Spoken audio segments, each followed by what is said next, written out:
Britain's finance minister announced a plan to fix the public finances on Wednesday, but will it be enough? The UK Finance Minister Rachel Reeves has announced a £14 billion plan, including cuts to public spending and welfare, so that she can meet her own fiscal rule of covering day-to-day spending with tax receipts by 2030.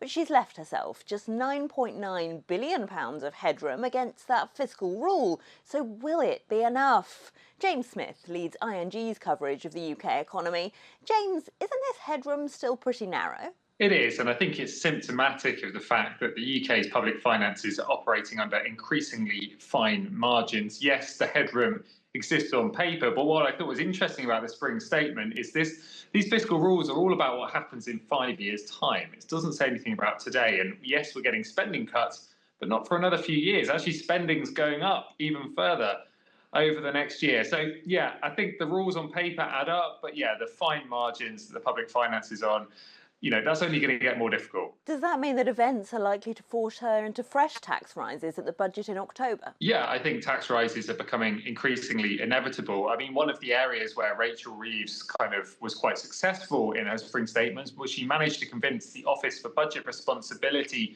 to increase its growth forecast on the back of the planning reforms and some of the other announcements the government has made recently.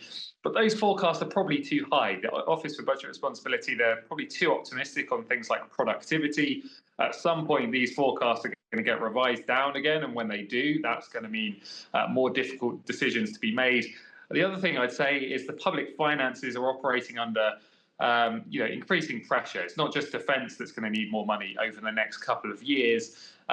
And so I think at the end of the day, how do you square the circle? I think it means more tax rises in the autumn. Of course, the spring statement came before we had any detail of President Trump's tariffs and how they might target the UK. He's now announced a 25% duty on cars. The US is, of course, a key export market for British car makers. What impact might this have? Yeah, I mean, it's worth saying that the UK in general, I think, is less susceptible to tariffs than the rest of Europe. Take somewhere like Germany, but nevertheless, it is going to have an impact.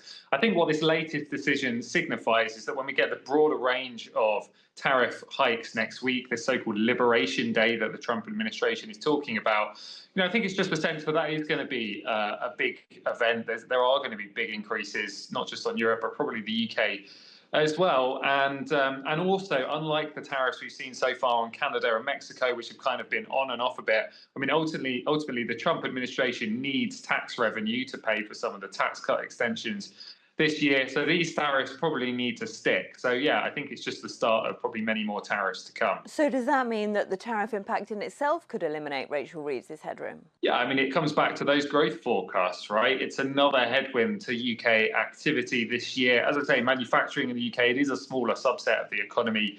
And most of what Britain exports to the US is services, which don't get hit by tariffs. But yeah, it's just another reason to kind of be a bit more pessimistic on what's to come for the UK economy. If yesterday's forecasts from the OBR then are overly optimistic in your view, how weak might growth be this year?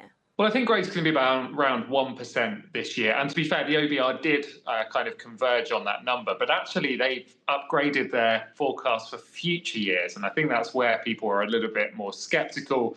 I think they've got growth reaching sort of 1.8% in 4 or 5 years' time. And as I say, it all rests on a big improvement in UK productivity growth. Productivity is actually falling currently. So it's a big challenge. So I think it's those longer term numbers we need to keep an eye on in the autumn. We did, of course, get some good news yesterday in the form of lower inflation. Is that likely to point to faster cuts from the Bank of England? And will that in itself make a difference for the economy? Well, I think the issue is that the Bank of England looks at services inflation specifically. It's the part of the inflation basket that they have most control over. And that's still pretty sticky, up at 5%. It's higher than they would like it to be. Now, the big question is, does that come down in the second quarter when we get these big annual price hikes coming through? Personally, I think it does, but I think the Bank of England's been a bit more sceptical. So that's what it's watching. And also, yes, we did see a fall in headline inflation this week for February, but it's likely to rise again later this year on energy prices. And again, that seems to be making the Bank of England nervous. I still think we get more rate cuts this year, probably 3 in total. But yeah, there is a bit of caution coming through at the bank. That was James Smith of ING. Don't forget, you can watch more videos on Reuters.com.